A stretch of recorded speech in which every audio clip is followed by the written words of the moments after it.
ഇന്ന് ഫെബ്രുവരി 5. ഇന്ന് മേഘയുടെ ബർത്ത്ഡേ ആണ്. രാവിലെ പുള്ളിക്കാരത്ത് പള്ളിയിലൊക്കെ പോയിട്ടുണ്ടായിരുന്നു. പക്ഷേ ഇന്ന് ഇട ദിവസം ആയത് കാരണം ഞങ്ങൾക്കൊക്കെ വർക്ക് ഉണ്ടായിരുന്നു കേട്ടോ. ഞങ്ങളെല്ലാവരും രാവിലെ വർക്കിന് പോയി. അങ്ങനെ വൈകുന്നേരം വന്നിട്ടാണ് കേട്ടോ നമ്മൾ സെലിബ്രേഷൻ പ്ലാൻ ചെയ്തിരുന്നു വെച്ചത്. ഇതൊരു സർപ്രൈസ് പാർട്ടിയൊന്നും ആയിരുന്നില്ല കേട്ടോ, പുള്ളിക്കാരത്തേക്ക് അറിയാമായിരുന്നേ. അതുകൊണ്ട് എൻ്റെ പുള്ളിക്കാരത്തിനായിട്ടാണ് ഞാൻ കടയിലൊക്കെ പോയത്. ഓഫീസിൽ നിന്ന് വരണ വഴിക്ക് ഞാൻ സ്നാക്സും കാര്യങ്ങളൊക്കെ വാങ്ങിച്ചിട്ട് വന്നിട്ടുണ്ടായിരുന്നു. അപ്പോൾ പിന്നെ ചായയൊക്കെ കുടിച്ചിട്ട് ഞങ്ങൾ ഇതേ കടയിലോട്ടൊക്കെ ഇറങ്ങിയൊക്കെയാണ് കേട്ടോ.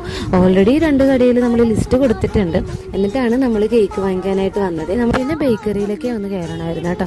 അങ്ങനെ അതൊക്കെ കഴിഞ്ഞ് നമ്മൾ ഇതേ ലിസ്റ്റ് കൊടുത്ത് വെച്ച കടയിൽ കയറി വെജിറ്റബിൾസും അതുപോലെ തന്നെ ബിരിയാണിക്ക് ആവശ്യമുള്ള സാധനങ്ങളൊക്കെ വാങ്ങിച്ചിട്ട് നമ്മൾ നേരെ തിരിച്ച് വീട്ടിലോട്ട് പോകണം കേട്ടോ. ഇതിനിടയ്ക്ക് നമുക്ക് ഒരു സാധനം കൂടി വാങ്ങിക്കാനുണ്ട്. ചിക്കൻ കിട്ടിയിട്ടുണ്ടായിരുന്നില്ല. അപ്പോൾ ഇതൊക്കെ കൊണ്ട് വീട്ടിൽ വെച്ചിട്ടാണ് ഞങ്ങൾ പിന്നെ ചിക്കൻ വാങ്ങിക്കാൻ പോയത്. വീട്ടിൽ പോയപ്പോൾ ഒരാൾ ഞങ്ങളുടെ കൂടെ കൂടിയിട്ടുണ്ടായിരുന്നു.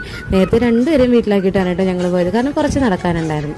പിന്നെ അത് ചിക്കനൊക്കെ വാങ്ങിച്ച് വന്നിട്ട് നമ്മൾ ഓരോ സിപ്പൊക്കെ കഴിച്ച് ഇത്തിരി വർത്താനമൊക്കെ പറഞ്ഞിരുന്നിട്ടുണ്ടായിട്ടോ. എന്നിട്ടാണ് നമ്മൾ കുക്കിംഗ് തുടങ്ങിയത്. ആസ് യൂഷ്വൽ നമ്മൾ കുക്കർ ബിരിയാണിയാണ് കേട്ടോ ഉണ്ടാക്കുന്നത്. അങ്ങനെ ഞാനും ചെയ്യാമാണ് കേട്ടോ ഇന്ന് പ്രിപ്പറേഷൻ എന്ന് വെച്ചത്. അങ്ങനെ ഞങ്ങളിത് ബിരിയാണി ആക്കിക്കൊണ്ടിരിക്കുകയാണ്. അവിടെ പിള്ളേർ കളിയും ബഹളമൊക്കെ ആയിട്ട് ഇരിക്കുന്നുണ്ട് കേട്ടോ. അങ്ങനെ ബിരിയാണി സെറ്റായിട്ടുണ്ട്. അപ്പോഴത്തേക്കും നമ്മളിത് കട്ട് ചെയ്യാനുള്ള കേക്കൊക്കെ റെഡിയാക്കി വെക്കുമായിരുന്നു കേട്ടോ. ഇതായിരുന്നു ഈ കേക്ക്. പുള്ളിക്കാരത്തി തന്നെ സെലക്ട് ചെയ്തതാണ് കേട്ടോ. ഞങ്ങൾ 2 കൂടിയാണല്ലോ കടയിൽ പോയി വെച്ചത്. അപ്പം മേഘയുടെ ഇഷ്ടത്തിന് മേഘ തന്നെ സെലക്ട് ചെയ്ത കേക്കൊക്കെയാണ്. അങ്ങനെ ചെറിയൊരു പ്രാർത്ഥനയൊക്കെ കഴിഞ്ഞ് നമ്മൾ കേക്ക് കട്ട് ചെയ്യാൻ പോവുകയാണ് കേട്ടോ. വേറെ ആരും ഉണ്ടായിരുന്നില്ല, നമ്മൾ ഫാമിലി മെമ്പേഴ്സ് മാത്രമേ ഉണ്ടായിരുന്നുള്ളൂ. ഒരു കുഞ്ഞു സെലിബ്രേഷൻ ആയിരുന്നു കേട്ടോ.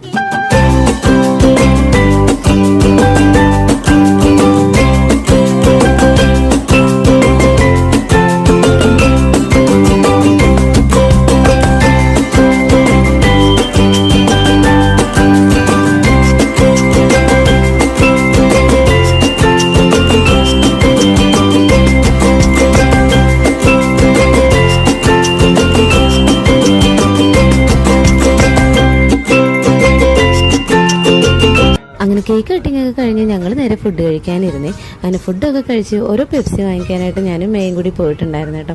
അങ്ങനെ പെപ്സിയൊക്കെ വാങ്ങിച്ചുകൊണ്ട് വന്ന് അത് കുടിച്ച് ഞങ്ങൾ നേരെ കിടക്കാൻ പോവാണ് കേട്ടോ. അപ്പോൾ ഇത്രയേ ഉള്ളൂ. ഒക്കെ അടുത്ത വീഡിയോയിൽ കാണാവേ. എൻ്റെ ചാനൽ ഇതുവരെ സബ്സ്ക്രൈബ് ചെയ്യാത്തവരൊന്ന് സബ്സ്ക്രൈബ് ചെയ്യണേ. അപ്പോൾ എല്ലാവർക്കും ബൈ.